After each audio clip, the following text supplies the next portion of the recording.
Welcome back to part 3. It's time to put the motherboard into the case, but we got to prep it first, and you'll notice the M2 slot kind of moved because I messed that up, but ignore that.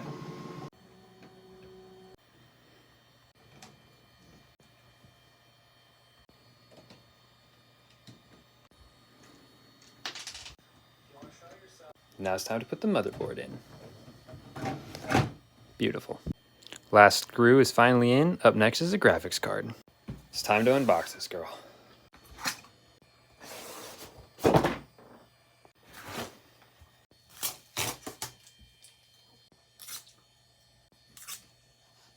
Graphics card in. Now it's time to clip in our PCIe bracket. That's all for part 3. Next up will be power supply and all the power wiring for that, and then we'll do fans. Thanks.